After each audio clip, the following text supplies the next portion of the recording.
Good afternoon and thank you for joining us on Beetv News Updates at 3. My name is Zainab Mohammed and now the news in details. Barely 1 week after 38 worshippers of the Christ Apostolic Church OK Shegun Eruku were adopted and later released, another wave of terror has hit Kwara State as at least 11 residents were reportedly kidnapped on Monday evening in Ishapa, a neighboring community in Ekiti local government area. It was gathered that the latest attack occurred around 6 p.m. when between 20 and 30 bandits stormed the quiet agrarian settlements with a large herd of cattle, shooting indiscriminately as residents fled for safety. The attackers moved through several parts of the town, firing shots into homes. Bullet holes were reportedly found in walls, windows, and wooden doors, confirming the intensity of the gunfire.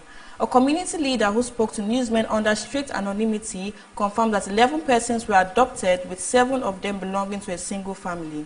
According to him, the kidnapped victims include a pregnant woman, 2 nursing mothers and children. He listed the adoptees as Talatu Kabiru, a 6-year-old, Magaji Kandi, a 5-year-old, 10-year-old Hadiza, and Miriam, who is 6 years old.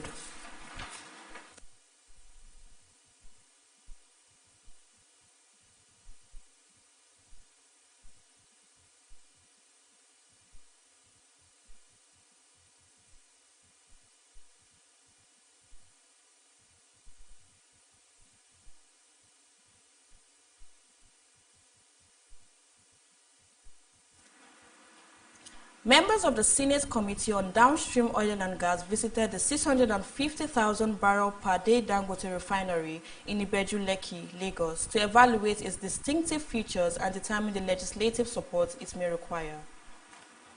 Lawmakers from the Senate Committee on Downstream Oil and Gas visited the Dangote refinery in Ibeju Lekki, Lagos, to assess the uniqueness of the facility. The committee members were first shown videos of the initial work and installations that brought the refinery into existence. Truly a world-class facility that is fundamentally changing the dynamics of the global trade, but certainly the North Atlantic Basin particularly. And to see Africa, for me, there's a lot of personal purpose to taking on this role as a continent and a nation-building project.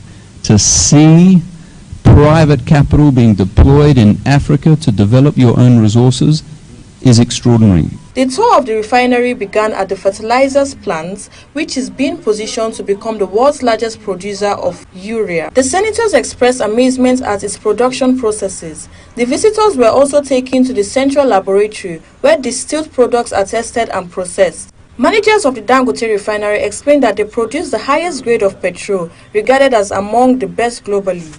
The tour continued with a visit to the control room, where the overall coordination of production takes place. My own job alone, it is the responsibility of the National Assembly, executive and remaining stakeholders to put their heads together and find a lasting solution of our challenge. We commend Dangote. We are very happy with his action and his team. Therefore, all what we are doing is to put the stakeholders together and have a very unshakable foundation. The Dangote Petroleum Refinery, with a 650,000 barrels per day capacity, can supply Africa with petrol, diesel, and aviation fuel. Zainab Mohammed reporting for Beetv News.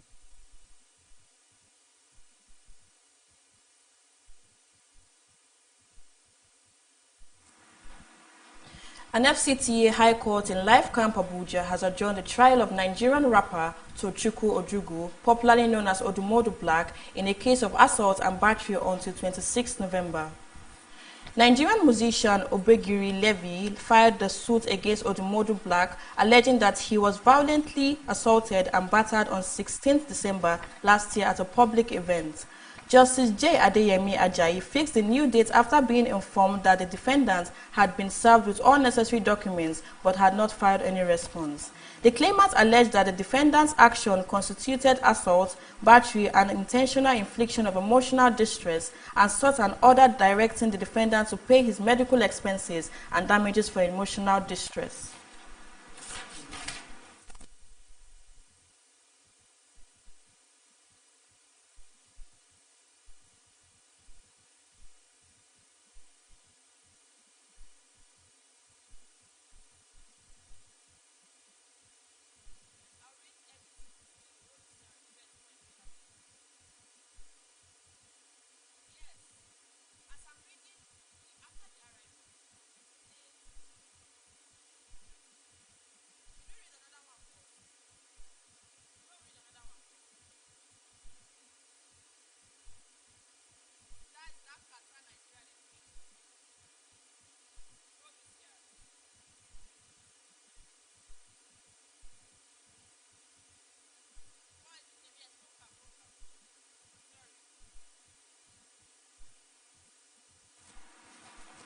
Nigeria's Minister of Education, Dr. Maruf Tunji Alausa, has visited the Qatar National Library to explore new areas of collaboration aimed at strengthening educational development, improving library services, and expanding global knowledge exchange for Nigeria.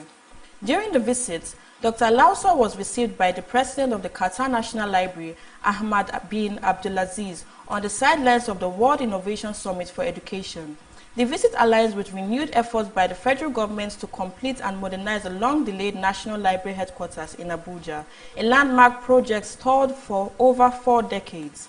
Dr. Alausa noted that the Qatar National Library represents a global standard Nigerian hopes to emulate as it works towards building a state-of-the-art 21st century National Library. He reaffirmed the government's commitment to delivering a modern, functional, and future-ready National Library of Nigeria, offering broad access to digital and physical materials, advanced technologies, and effective cultural preservation for generations to come.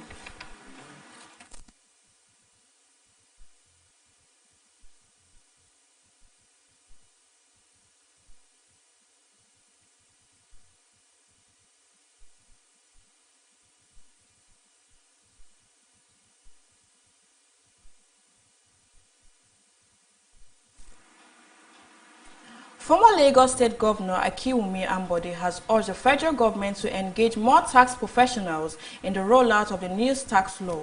He emphasized that involving experts is crucial for smooth implementation, reducing challenges, and improving compliance nationwide. There is a renewed call for the federal government to bring more tax professionals into the fold as Nigeria prepares to introduce major tax reforms in January 2026. The appeal came from former Lagos State Governor Akiwumi Ambode at the 2025 Annual Dinner and Award of the Chartered Institute of Taxation of Nigeria. Ambode stressed that trained tax experts are vital, especially in educating the public on what the new reforms truly entail. He further noted that many states are lagging behind due to insufficient investment in technology, adding that modern tech-driven systems are essential for efficient and transparent tax administration.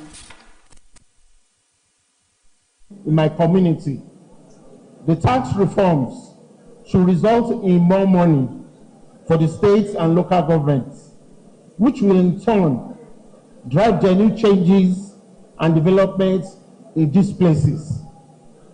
The expectation is that with the new administrative system, there will be a transparent manner of allocating revenues across board in a just and appropriate manner for the overall benefit of the citizens. Dear professional colleagues, let this new era find us ready to advise individuals and businesses with deep technical knowledge of the law and with the highest of the ethical and professional standards. As we enjoy the evening, let us remember that the work ahead requires our collective efforts of all stakeholders through continued collaboration. Let us live here tonight only fulfilled, but also re-energized to shape the next chapter of Nigerian fiscal and tax evolution.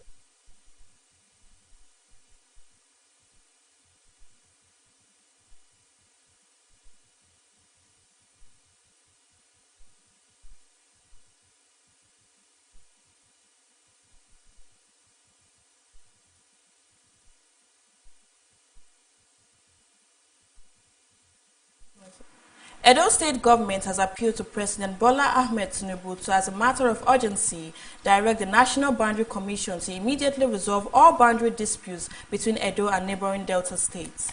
Beetv News Best Orator reports that the Deputy Governor and members of the Boundary Committee visit was necessitated by a petition on alleged encroachment by the neighboring Delta states. Edo State Deputy Governor and Chairman Edo State Boundary Committee, Dennis Idahosa, made the appeal when members of the Edo State Boundary Committee paid an inspection visit to Igwelaba, Oben, Ikobi, and Obozogbe Nugu communities in Oriomo local government area of Edo State. The first point of call by the Edo State Boundary Committee was Igwelaba Community Town Hall, where the committee met with leaders and representatives from Igwelaba, Oben, Ikobi, and Obozogbe Nugu communities. The spokespersons for the communities, Friday Eboigbe and Asemota Loki Nusahai, alleged that Delta State had encroached on Edo land attacking farmers and compelling investors in their territory to pay royalties to Delta State.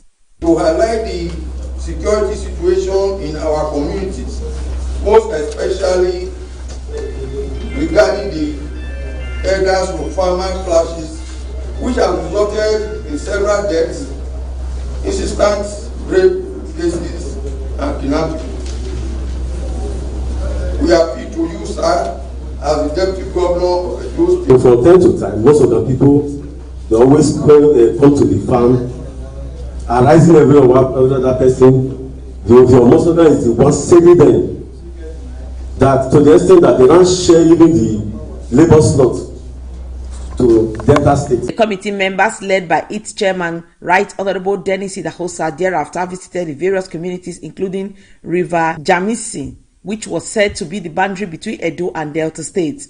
Addressing journalists and the villagers in the communities, the Edo State Boundary Committee Chairman and Deputy Governor of Edo State, Right Honorable Dennis Idahosa, appealed to President Bola Ahmed Tinubu to call on the National Boundary Commission to immediately resolve all boundary disputes between Edo and Delta States before it degenerates into communal clashes. We've realized that this particular river, this is the boundary between Edo and Delta State.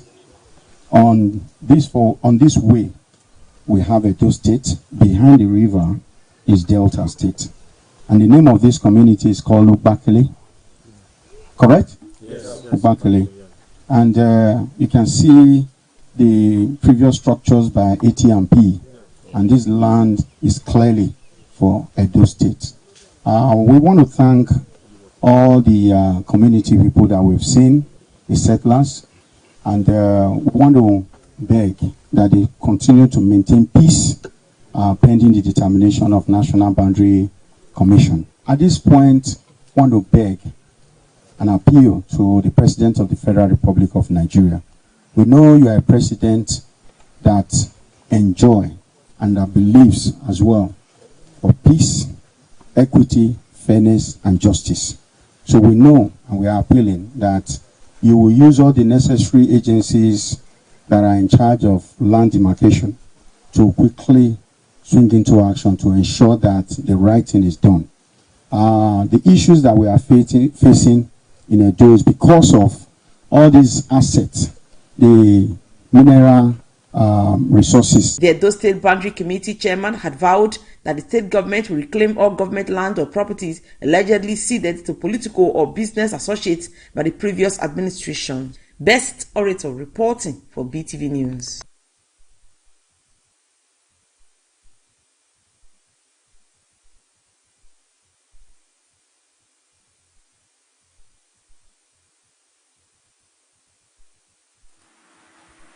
The Edo State House of Assembly Ad Hoc Committee investigating the Museum of West Africa, MOA, has concluded its inquiry and is set to submit its final report next week. Chairman of the Ad Hoc Committee, Honorable Ade Isibo, disclosed this on Monday after reconvening with key stakeholders involved in the matter. Beetv News State House correspondent Osaroge Aguabo reports that MOA delegates again failed to appear. The report is presented by Best Orator. Appearing before the Edo State House of Assembly Ad Hoc Committee investigating the Museum of West African Art MOA, the Accountant General during the administration of Mr. Godwin Obaseki, Mr. Julius Anelo, confirmed that the state government released 3.8 billion naira as counterpart funding for the project between March 2022 and April 2024.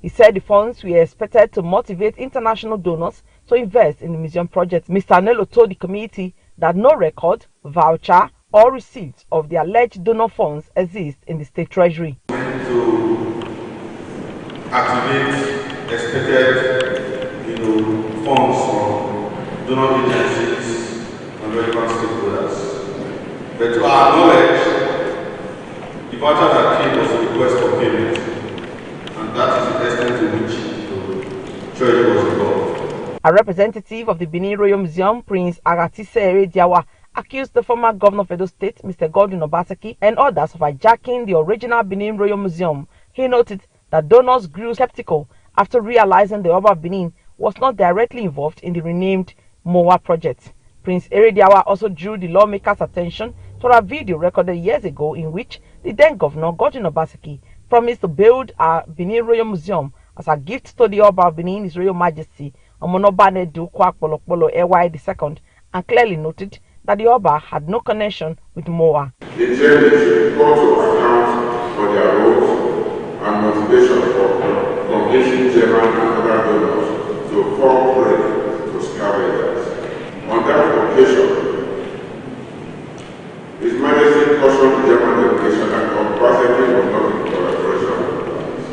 Committee chairman investigating Moa, Honorable Ade Isibo, disclosed that Moa representatives failed to honor 2 invitations but submitted documents voluntarily. He said the documents will be adopted by the committee as Moa's side of the matter. He added that a suit filed by Moa at the Federal High Court, presented to the House by Moa's legal advisor Olayiwola Afolabi SAN, will not stop the committee's work, since neither the Edo State government nor the Edo State House of Assembly are part of the suit.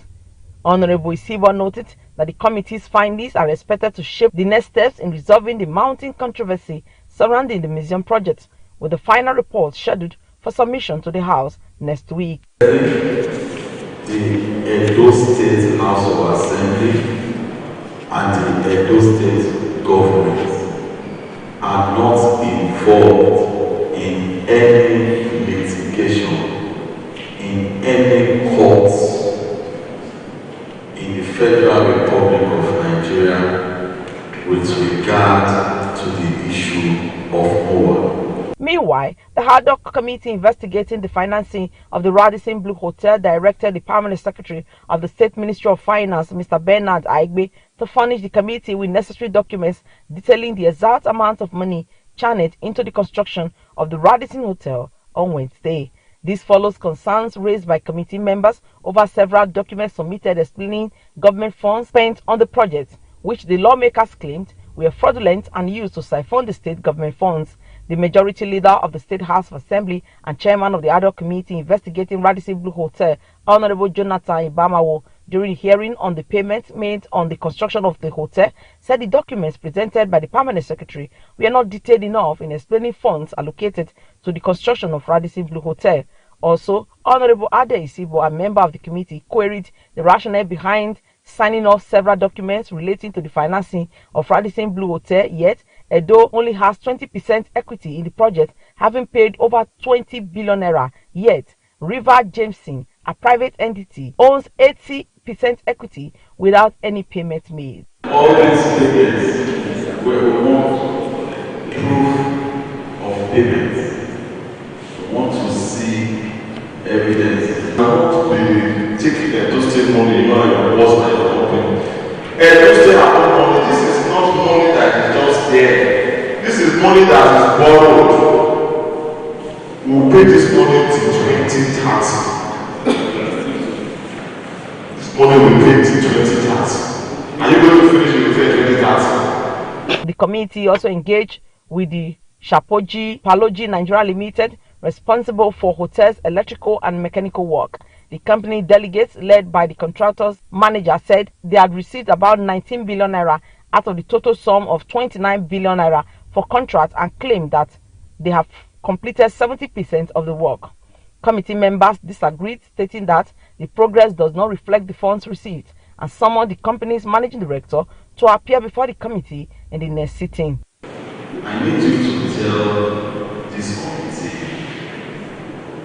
what you spent 16 billion on, where you went to, no tax, no rooms finished, nothing, like nothing. Lawmakers noted that the investigation of the Radisson Blu Hotel will continue on Wednesday and urged stakeholders, including those who have not attended the public hearing, to ensure their presence to enable the committee reach a resolution on the matter. Best Orator reporting for Beetv News.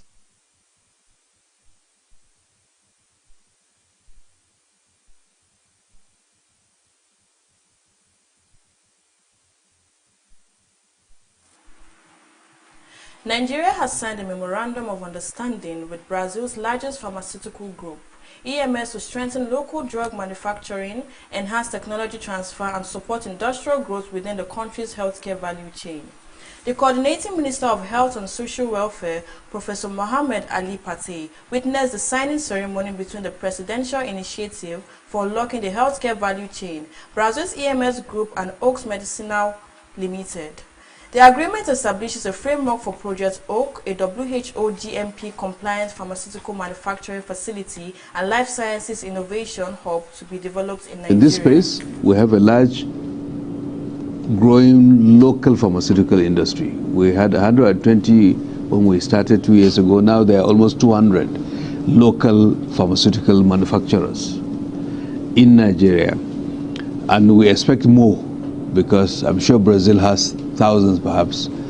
India has tens of thousands. China has. So we want to create a competitive environment where the local industry thrives, where the external partners who are willing to invest and take risks in our market, share technology transfers, capability transfer, will also have the risk that they're taking rewarded by our market. But at the end of the day, where Nigerians will have the full benefit of this enhanced industrialization in the medical space. I was very pleased to hear that at least 1,200 skilled jobs can be provided ultimately if you're able to set up something like a pharmaceutical manufacturing plant in Nigeria. So that just highlights the sort of economic value that you also bring. We are here really to sign an MOU that will guide a framework for collaboration between the Presidential Initiative for Unlocking the Healthcare Value Chain for Nigeria, EMS, which is a large group, pharmaceutical group in Brazil, and their local partners, Oaks Nigeria Limited, Medical Limited. This is really in line with Mr. President's commitment to localize production. Minister, and you met the group in Brazil, and so this is really a culmination of your hard work and the leadership that you provided to bring us together to do this.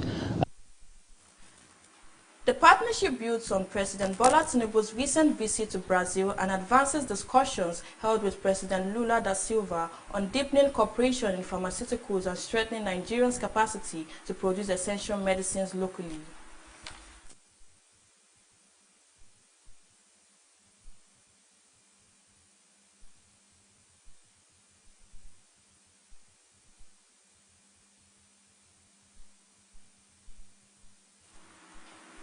Now to business news. The African Civil Aviation Commission has said Nigeria could unlock major growth in its aviation sector by fully implementing the single African air transport market. The AFCAC Secretary General Adefunke Adeyemi noted that full liberalization could reduce airfares by up to 35%, increase passenger traffic by 55%, and create as many as 40 new intra-African routes. She spoke at FAN's National Aviation Conference in Lagos, urging Nigerians to remove policy bottlenecks and modernize regulatory frameworks to release these gains. The report. Aviation experts emphasize that SATEM offers Nigeria a path to cheaper tickets, stronger airlines, and deeper continental connectivity, provided structural limitations are addressed. They noted that predictable policies, open skies, and improved safety systems will be critical to positioning Nigeria as a central aviation hub. Stakeholders added the Nigerian size and strategic location gave it a unique advantage, but warned that other African countries may dominate if Nigerian delays implementation. Nigeria has confirmed its readiness to host the 2026 Airport Council International Africa Regional Conference and Exhibition. The announcement followed a visit to the Minister of Aviation and Aerospace Development, Festus Keyamo, by ACI African Secretary General Ali Toussaint and other aviation officials. Tunsey described Nigeria as a natural choice due to its strong aviation footprint. Keyamo assured that the country has the capacity and commitment to deliver a world-class event. Afreximbank has reaffirmed its plan to double its support for intra-African trade to $40 billion by 2026 under the AFCFTA framework. Speaking at the P3 summit in Abuja, Trade Facilitation Director Dr. Gaymore Zenamwe highlighted key financing tools designed to boost industrial capacity across the continent. He cited successful intervention supporting firms like El Sewide Electric and the Dangote Group. Zenamwe also noted the establishment of the AFCFTA Adjustment Fund to help countries manage tariff-related revenue losses. He stressed that with strategic reforms, Africa can advance industrialization and build stronger regional value chains. From the business scene, I am Soher Osemeki, reporting for Beetv.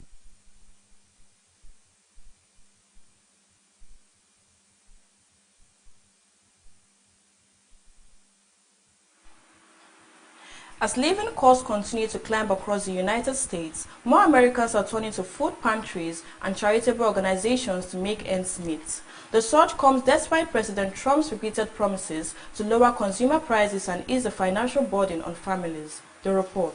Shoppers preparing for Thanksgiving reports feeling the pinch in grocery stores nationwide. Many say the rising cost of everyday essentials such as meats, fresh produce, dairy and pantry staples are stretching household budgets to the breaking point. Trump is killing us on grocery prices, said one shopper, reflecting a frustration shared by many who are struggling to keep their families fed. Food banks and pantries have reported unprecedented demand over the past year, with some organizations struggling to maintain adequate supplies. Volunteers and staff say the increase is largely driven by working families and seniors who once managed without assistance, but now find themselves relying on community resources to survive. Economists point to a combination of inflation, supply chain disruptions, and higher transportation and fuel costs as key factors behind rising groceries bills. While the Trump administration has emphasized policies intended to stabilize prices and boost the economy, many Americans say they have yet to see any relief in their day-to-day expenses. The impact of higher prices is particularly noticeable during holiday seasons like Thanksgiving, when families try to purchase extra food for celebration. For some, the choice is stark: reduce portion sizes, skip certain items, or turn to local food pantries for support. The situation underscores the ongoing financial strain faced by low and middle income households across the country, highlighting the challenges of balancing rising costs with limited incomes. Zainab Mohammed reporting for Beetv News.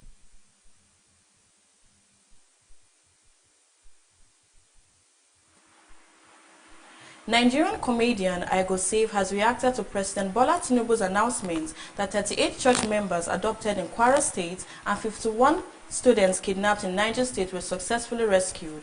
The comedian questioned the authenticity of the operations, suggesting the rescue appears suspicious and unusually timed. His comments have sparked a wave of online discussions. Also, Miss Universe Africa resigns, says she is staying true to her values. The report.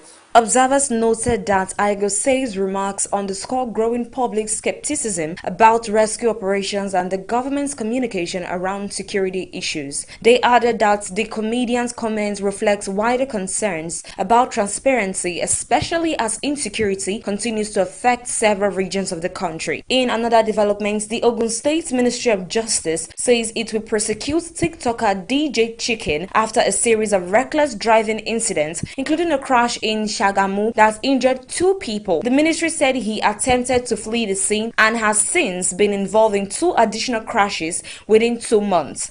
Authorities describe him as a special danger to society, stressing that criminal prosecution is necessary to protect the public. Olivia Yes, the Ivorian beauty queen crowned Miss Universe Africa and Oceania 2025, has resigned her title. In a statement on her social media page, she said the decision was guided by her commitment to dignity, excellence, and integrity. Yase explained that although the pageant strengthened her resilience, she no longer feels she can fully pursue her mission within the constraints of the crown. Her resignation follows a highly controversial Miss Universe finale marked by disputes and allegations of irregularities. And that's it on the entertainment news. Evelyn Isabella reporting for Beetv News.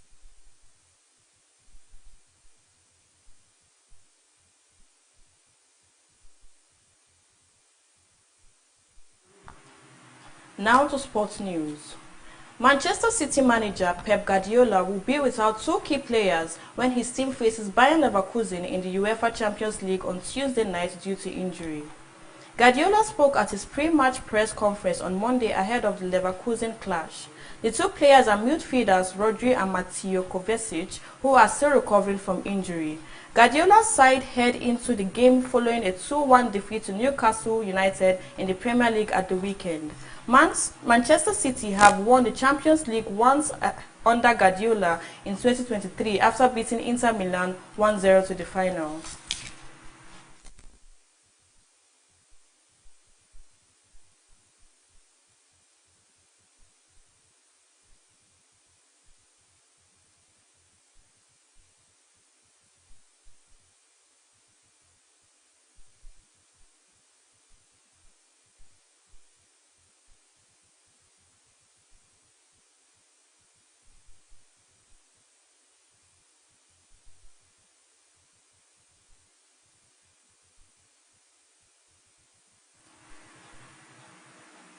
And that will be all on our 3 p.m. news updates. My name remains Zainab Mohammed. Thanks for joining.